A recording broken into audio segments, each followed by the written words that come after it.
আমি ফতোয়া দিচ্ছি বেগম রোকেয়া কাফের, মুরতাদ। বাংলাদেশের সমস্ত রাষ্ট্রযন্ত্রের সমস্ত নেতা সহ যত রাজনৈতিক ব্যক্তিত্ব আছে, যত বুদ্ধিজীবী আছে, ওপেনলি আমি চ্যালেঞ্জ ঘোষণা করলাম, কারণ বাপের ক্ষমতা যদি থাকে বেগম রোকেয়াকে মুসলিম এটা প্রমাণ করে দেখা। আমি প্রস্তুত আছি। কে আসবে আমার সামনে লড়াই করতে, বাকযুদ্ধ করতে, বেগম রোকেয়াকে মুসলমান বলে প্রমাণ করবে? কার বাপের স্বার্থ আছে এটা? বেগম রোকেয়া তসলিমা নাসরিনের চাইতে বড় ইসলাম বিদ্বেষী ছিল। আমি তো তসলিমা নাসরিনের ব্যাপারে খুব সতর্ক, কিন্তু বেগম রোকেয়ার ব্যাপারে আপনার আমার সফট কর্নার কেন? বেগম রোকেয়া তো এই বাঙালি জাতির সর্বপ্রথম ইসলামের বিরুদ্ধে এই বেগম রোকেয়া বই লিখেছিল। রাষ্ট্রযন্ত্র এর ব্যাপারে কথা কইলে পুরা নড়ে চড়ে বসে। জানি না এই বক্তব্য ভিডিও যাওয়ার পরে আমার কি দশা হবে। আপনারা আমাদেরকে সংবিধান দেখাবেন, যে সংবিধানে কোনো মানুষের ব্যাপারে অপমান করার নিয়ম নাই। যদি আপনাদের এই বক্তব্য আমাদেরকে মানতে হয়, তাহলে আমিও দাবি করতে চাই স্বাধীনতা ৭১-এর ভেতরে যারা স্বাধীনতার বিরুদ্ধে গিয়েছিল তাদেরকে যদি রাজাকার বলা যায়, ইসলামের বিরুদ্ধে যেই কুলাঙ্গার যাবে তারও কাফের বলা যায়। বেগম রোকেয়ার মূল মেজাজ হলো এবং মূল দাবি হলো কোরআন, তাওরাত, জবুর, ইনজিল সহ ১০৪খানা কিতাব যা আসমান থেকে এসেছে। বেগম রোকেয়া বলে এগুলো সব নবী দাবিদার ওই পয়গম্বরদের বানানো, এটা আল্লাহর গ্রন্থ নয়। যারা বেগম রোকেয়াকে কাফের মানতে চায় না তারাও কাফের।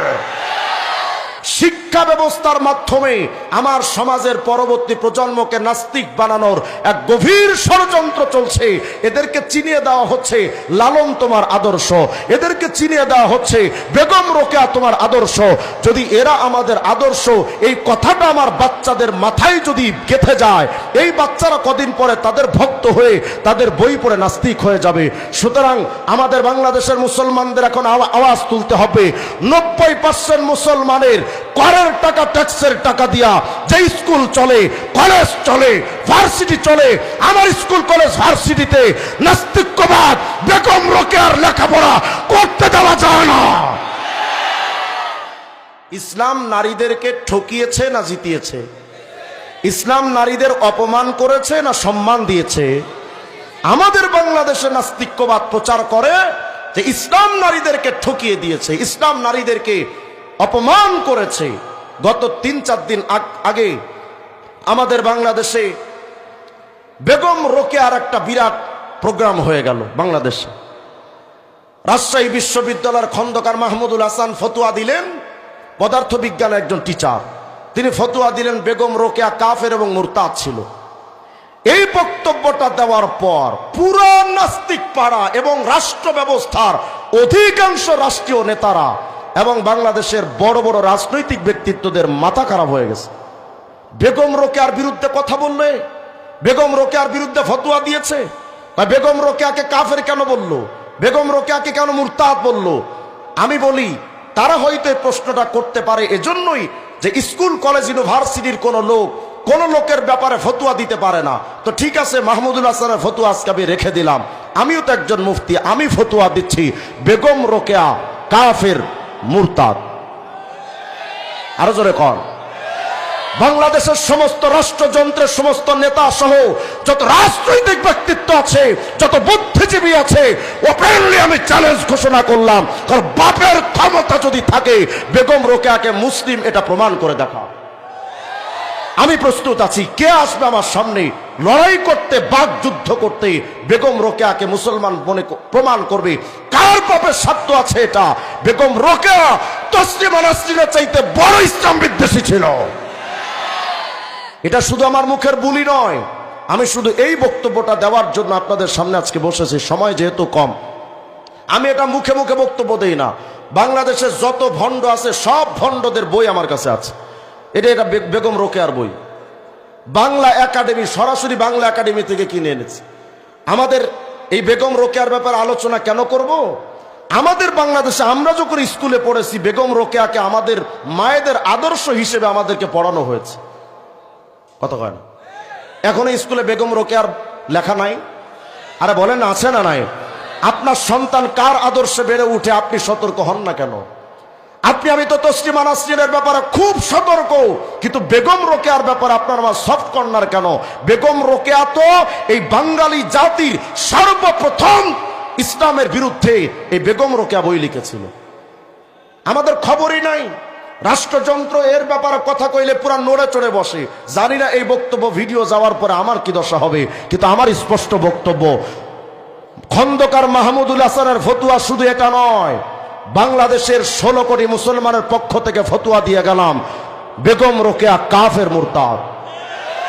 আপনারা আমাদেরকে সংবিধান দেখাবেন যে সংবিধানে কোনো মানুষের ব্যাপারে অপমান করার নিয়ম নাই।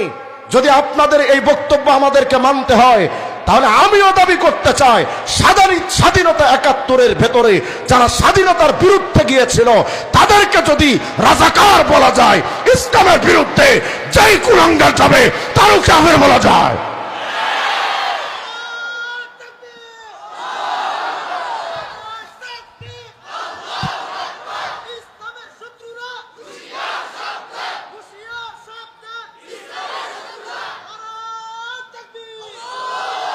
আমি পূর্বের আলোচনায় আপনাদেরকে শুনিয়েছি, আমার নবী নারীদের জন্য মুক্তির কামনা করেছেন না করেন নাই?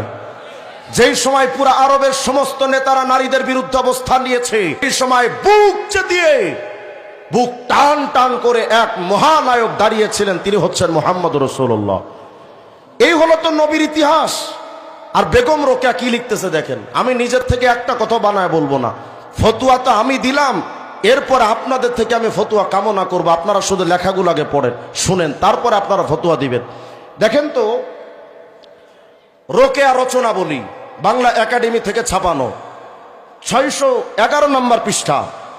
এই পৃষ্ঠার মধ্যে দেখেন সে কিভাবে আমার রাসূল সাল্লাল্লাহু আলাইহি ওয়াসাল্লামকে কিভাবে মারাত্মকভাবে আঘাত করছে।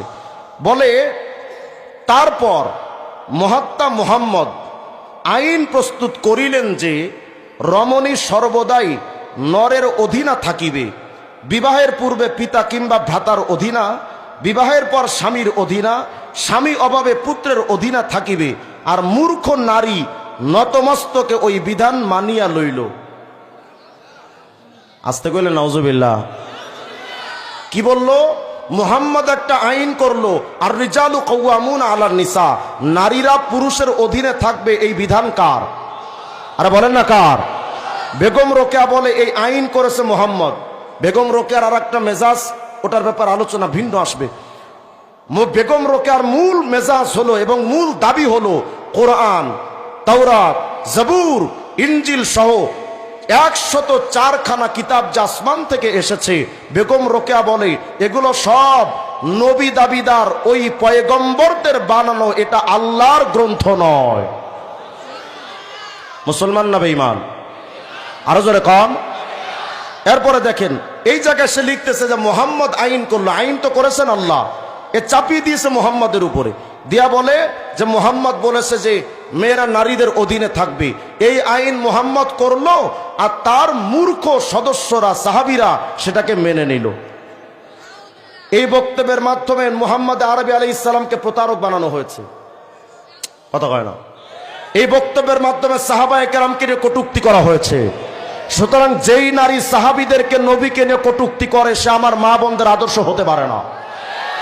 শুধু তাই নয়, এই বইটা 610 নম্বর পৃষ্ঠার মধ্যে দেখেন আবার লিখতেছে, এটা শোনার আগে বলেন, ইসলাম নারীদের মুক্তির জন্য কথা বলেছে না বলে নাই? নারীদেরকে মাটির অতল গহ্বর থেকে উঠিয়ে তাদেরকে মায়ের মর্যাদায় আসীন করেছে একমাত্র ইসলাম। আর এই কুলাঙ্গার নারী দাবি করছে, বলে দাসত্বের বিরুদ্ধে কখনো মাথা তুলতে পারি নাই, তাহার প্রধান কারণ এই যে যখনই কোনো ভগিনী মস্তক উত্তোলনের চেষ্টা করিয়াছেন, মানে কখনো কোনো নারী যদি মাথা উঠাইতে চাইছেন, অমনি ধর্মের দোহাই বা শাস্ত্রের বচনরূপ অস্ত্রাঘাতে তাহার মস্তক চূর্ণ হইয়াছে। মানে যখনই কোনো নারী স্বাধীনতার কথা বলে মাথা উঁচু করতে চেয়েছে, তখন ধর্ম এবং কোরআন এবং ধর্মগ্রন্থের ফতুয়া দিয়ে তাদেরকে মাথা চূর্ণ বিচূর্ণ করা হয়েছে। নাউজুবিল্লাহ, আসতে বলেন আপনারা। এরপরে আমরা প্রথমত যাহা সহজে মানি নাই, তাহা পরে ধর্মের আদেশ ভাবিয়া শিরোধার্য করিয়াছি। এখন তো অবস্থা এই যে ভূমিষ্ঠ হওয়া মাত্রই শুনিতে পাই, পেট তুই জন্মেছিস গোলাম, থাকবি গোলাম, সুতরাং আমাদের আত্মা পর্যন্ত গোলাম হইয়াছে। মানে সে বোঝাতে চাইলো যে ধর্ম আমাদেরকে এই মাথা যখন তুলতে চেয়েছি আমাদের মাথায় আঘাত করেছে। আমরা আগেও গোলাম ছিলাম, ধর্মের কারণে এখনো গোলাম আছি, ভবিষ্যতে গোলাম থাকতে হবে। তার মানে তার বক্তব্য মতে বোঝা গেল ধর্ম নারীদেরকে পরাধীন করেছে। নাউজুবিল্লাহ, আসতে বলেন আপনারা। আমি আপনাদের কাছে অগ্রিম ভূমিকার আলোচনা থেকে জানতে চাই, ইসলাম কি নারীদের পরাধীন করেছে না সম্মানের আসনে আসীন করেছে? ইসলাম নারীদের সম্মান দিল, আর কুলাঙ্গার বেগম রোকেয়া দাবি করলো সমস্ত ধর্ম নারীদেরকে একেবারেই তাদেরকে দাসত্বের শৃঙ্খলা তাদেরকে আবদ্ধ করেছে। আমি জানতে চাই বেগম রোকেয়া ইসলামের ব্যাপারে যে কনসেপ্ট বয়ান করলো সে কি সত্যবাদী না মিথ্যাবাদী? আরো জোরে কন।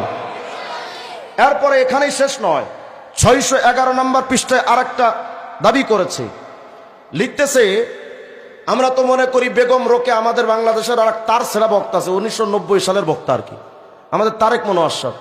উনি বক্তব্য দিয়েছেন বেগম রোকেয়া একেবারে জিন্দা ওলি ছিল। নাউজুবিল্লাহ, আসতে বলেন আপনারা। এক খাঁটি আল্লাহওয়ালা ছিল, অথচ বেগম রোকেয়া নিজেই দাবি করেছে সে ধর্ম মানে না। নাউজুবিল্লাহ বলবেন না। দেখেন তো কি বলে, বলে যাহা হোক, বেগম রোকেয়া রচনা বলি 611 নম্বর পৃষ্ঠা, বলে যাহা হোক, এখন আমরা আর ধর্মের নামে নতমস্তকে নরের প্রভুত্ব সহিব না। তার মানে ইসলামের ধর্মে যেটা বলা হয়েছে নারী পুরুষের অধীনে থাকবে, বলে ধর্মের দোহাই দিয়ে এই যে জিনিসটা চাপিয়ে দেওয়া হয়েছে আমরা এটার মানব না। মুসলমান না মুরতাদ? আপনারা ফতোয়া দেন, বলেন মুসলমান না মুরতাদ? আরো জোরে কন। এরাই স্লোগান তুলেছে থাকবো না কো বদ্ধ ঘরে, দেখবো এবার জগৎটারে। স্লোগান শোনেন না আপনারা? এরা জগৎটারে দেখতে দেখতে বদ্ধ ঘর থেকে বাহির হয়ে কি হলো, এরা বলে যে আমরা পিছনে পড়ে গেছি, এজন্য আর ঘরে থাকবো না, আমরা বাহির হব। বাহিরে কি হলো, ঘরের রাজরানী বিমানের চাকর রানী হয়েছে। আরো জোরে কন। নারীরা নিজেদের ঘরের পুরুষের অধীনস্থতা এটাকে ছিন্ন করে চাকরির নামে নিজের স্বামীর কথা এখন আর চলে না, 4-5 জন বসের কথাই চলে। কথা কয় না? এরা যখন চাকরিতে যায় এদের বস নাই, কথা কয় না? শুধু কি বস এমনি শুধু হুকুম জারি করে? আমাদের বাংলাদেশে এই বসেরা মাঝে মধ্যে তাদের নারী কর্মীদেরকে ধর্ষণ করার ইতিহাস আমার বাংলাদেশে আছে না নাই? আমার বাংলাদেশের নারীদেরকে ঘর থেকে বের করে এই বেগম রোকেয়ার উত্তরসূরিরা তারা সম্মানের জায়গা থেকে বের করে টেম্পু ড্রাইভার বানিয়েছে। কথা কয় না? আজকে আমি সকালে যখন জুমা পড়াইতে আসছি রামপুরা এলাকায় এসে দেখি একজন মহিলা ভ্যান চালাচ্ছে। এরা এদের নারীবাদী আন্দোলন দিয়ে আমার মা বোনদেরকে ঘরের সম্মানের জায়গা থেকে টেনে হিসড়ে তারা শ্রমিক বানিয়ে দিয়েছে। আপনি আশ্চর্য হবেন, শুধু আমাদের বাংলাদেশের সামান্য বিষয় তো নয়, যদি আপনি ইউরোপে তালাশ করেন তাহলে জার্মানি, সুইডেন, ফ্রান্স, ইংল্যান্ড, সেখানে এনএলসির মাধ্যমে অর্থাৎ ন্যাশনাল লজিস্টিক্স কোম্পানির অধীনে যে সমস্ত নারীরা সেখানে কাজ করে, সেই সমস্ত রাষ্ট্রে নারীরা ট্রাক চালায়, নারীরা টেম্পু চালায়, নারীরা এমন কোনো কাজ নাই যে কাজটা করে না। ইসলাম তো নারীদেরকে শুধু বাহিরে কাজ করা কেন, ইসলাম নারীদের ওপরে স্বামীর ঘরে স্বামীর খেদমত করার কাজও তো ইসলাম চাপিয়ে দেয় নাই। সুবহানাল্লাহ বলবে না? আপনাদের কাছে এটা নতুন মনে হচ্ছে মনে হয় না? ইসলাম কিন্তু নারীদের পুরুষের রান্না করে দেওয়া, কাপড় চোপড় ধুয়ে দেওয়া, তার ঘর সাফ করা, এগুলো কাজ তো নারীদের উপরে ইসলাম চাপায় দেয় নাই। সে তো কাজের মহিলা নয়, সে আমার জীবনের অর্ধাঙ্গিনী। কথা কয় না? ইসলাম নারীদের কতটা সম্মান দিল যে তুমি ঘরের মধ্যেও কাজ করতে বাধ্য নও, অথচ কুলাঙ্গারেরা বলে ইসলাম নারীদেরকে সম্মান দেয় নাই। তারা ঘরের থেকে বের করে টেম্পু ড্রাইভার বানিয়ে দিল। তারা হোটেলে যদি আপনি যান, রেস্টুরেন্টে দেখবেন ওয়েটার রাখা হয়, নারী ওয়েটার, শর্ট কাপড় পরিয়ে নারীদেরকে দাঁড় করিয়ে রাখা হয়, পুরুষরা যেন আকর্ষণ তৈরি হয়, এরপরে যেন হোস্টেলের মধ্যে তারা ঢোকে, রেস্টুরেন্টে যেন ঢোকে। সামান্যতম গায়রতা, আত্মমর্যাদা কোনো পুরুষের থাকলে কোনো পুরুষ তার নারীকে, তার স্ত্রীকে এভাবে করে গণমানুষের সেবা কার্যক্রমে দিতে পারে না। তারা সেটাই করেছে। তারা সেইগুলো করে আবার দাবি করলো ইসলাম নারীদেরকে সম্মান দেয় নাই। আমার গবেষণা এবং ইসলামী থিম হলো পুরা বিশ্ব সভ্যতায় নারীদেরকে যদি প্রকৃত সম্মান দিয়েছে একমাত্র ইসলাম। আরো জোরে কর। শুধু তাই নয়, আপনি আশ্চর্য হবেন, বেগম রোকেয়া আর একটা দাবি করেছে। বিরক্ত হচ্ছেন না তো আপনারা? আমি আলোচনাটা কেন করতেছি, আপনার ছেলে তো স্কুলে পড়ে, আপনার ছেলে কলেজ ইউনিভার্সিটিতে পড়ে, আপনার ছেলে যদি বেগম রোকেয়া বন্দনায় আসক্ত হয়ে যায় এবং বেগম রোকেয়ার একনিষ্ঠ ভক্ত যদি হয়ে যায়, তাহলে বেগম রোকেয়ার বই তো এক সময় পড়বে, বেগম রোকেয়ার মেজাজ নিবে, আপনার ঘরের ছেলে নাস্তিক হয়ে যাবে, আপনার ঘরের ছেলে বেঈমান হয়ে যাবে। আমাদের পরবর্তী প্রজন্মকে বাঁচানোর জন্য আমাদের স্লোগান তুলতে হবে, বেগম রোকেয়া মুসলিম সভ্যতার নারীদের আদর্শ নয়, বেঈমানদের আদর্শ। এই স্লোগান আমাদের উঠাতে হবে। হ্যাঁ, এই স্লোগান উঠাতে গেলে হয়তো আমাদের উপর চাপ প্রয়োগ আসতে পারে, মামলার গ্লানি টানতে হতে পারে। শেখ হাসিনার আমলে তো 2 বার গেছি, আপনারা না হয় 2000 বার নিয়েন, কিন্তু বক্তব্য এটাই, বেগম রোকেয়াকে আমরা মুসলমান মনে করি না। সে রাষ্ট্রের যত বড় গুরুত্বপূর্ণ পার্সন হোক না কেন, আমার ইসলামের বিরুদ্ধে যেই যাবে, সে আমার বাপও যদি হয়, আমি আমার বাপরেও মানি না। আশ্চর্য হবেন। দেখেন, আরেকটা বক্তব্য পড়ি সংক্ষেপে। বেগম রোকেয়া রচনা বলি, পৃষ্ঠা নাম্বার 611। 611 নম্বর পৃষ্ঠার মধ্যে দাবি করছে, বলে ক্রমে জগতের বুদ্ধি বেশি হওয়ায় সুচতুর প্রভাবশালী পুরুষ দেখিলেন যে পয়গম্বর বলিলে আর লোকে বিশ্বাস করে না, তখন মহাত্মা ঈশা আপনাকে দেবতার অংশ বিশেষ ঈশ্বরপুত্র বলিয়া পরিচিত করিয়া ইনজিল গ্রন্থ রচনা করিলেন। আগে বলে নাউজুবিল্লাহ। যেহেতু সে সাহিত্যিক মানুষ ছিল, কথাগুলো বুঝতে কষ্ট। কি লিখতেছে দেখেন, বলে জগতের বুদ্ধি বেশি হওয়ায় সুচতুর প্রভাবশালী পুরুষ, মানে তারা বলতে চায় ওই যুগে যখন যে নবী এসেছেন, আসলে আল্লাহ তাদেরকে পাঠায় নাই, তাদের মূল ভেতরে যে একটা প্রতিভা ছিল, চতুর চালাক ছিল, এই চতুর চালাক হওয়ার কারণে ঈসা নবী তো মূলত আল্লাহর নবী না, ঈসা নবী মূলত নিজে চতুর হওয়ার কারণে, চালাক হওয়ার কারণে সে নিজেকে আল্লাহর পুত্র বলে দাবি করে বসেছিল। নাউজুবিল্লাহ, আসতে বলেন আপনারা। বলেন তো, ঈসা নবী এমন কোন দাবি করেছিলেন? ঈসা নবী কোনদিন বলেছিলেন আমি আল্লাহর সন্তান? দাবি করেছিলেন? বরং কোরআন শরীফে এটার প্রতিবাদ করা হয়েছে। কথা কয় না? একজন ঈসা নবীর উপরে যে কুলাঙ্গার মিথ্যা অপবাদ দেয়, সে কিভাবে আমার বাংলাদেশের মুসলিম নারীদের সভ্যতা হয়, এটা আমার বুঝে আসে না। একজন জলিলুল কদর নবী, তার বিরুদ্ধে যখন এমন কটূক্তি করলো, সে কি মুসলমান না বেঈমান?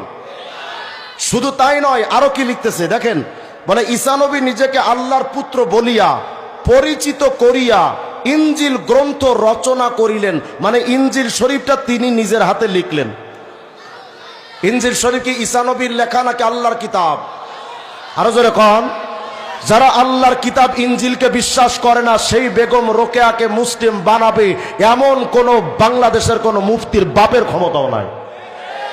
শুধু তাই নয়, লিখতেছে তাহাতে লেখা হইল নারী পুরুষের সম্পূর্ণ অধীনা, নারীর সম্পত্তিতে স্বামী সম্পূর্ণ অধিকার, আর বুদ্ধি বিবেকহীনা নারী তাই মানিয়া লইল। মানে ঈসা নবীর উপরে যারা ঈমান আনছিল তারা বুদ্ধিহীনা, তাদের বুদ্ধি টুদ্ধি ছিল না, বুদ্ধি ছিল আমাদের বেগম রোকেয়ার। বলেন, এইভাবে যেই লোকটা ইসলামের উপরে এমন কঠিন থেকে কঠিন আঘাত করেছে, সেই বেগম রোকেয়াকে মুসলমান বলা যায়? অথচ আমাদের রাষ্ট্র ব্যবস্থায় বেগম রোকেয়া গুরুত্বপূর্ণ পার্সন। আমাদের বাংলাদেশের রাষ্ট্র তাকে গুরুত্বপূর্ণ অবস্থানে রেখেছে। আপনারা হয়তো ভাবতে পারেন যে হুজুররা হুদা চিল্লায়, কোনো কাজ কাম নাই। মুসলমানেরা, শিক্ষা ব্যবস্থার মাধ্যমে আমার সমাজের পরবর্তী প্রজন্মকে নাস্তিক বানানোর এক গভীর ষড়যন্ত্র চলছে। এদেরকে চিনিয়ে দেওয়া হচ্ছে লালন তোমার আদর্শ, এদেরকে চিনিয়ে দেওয়া হচ্ছে বেগম রোকেয়া তোমার আদর্শ।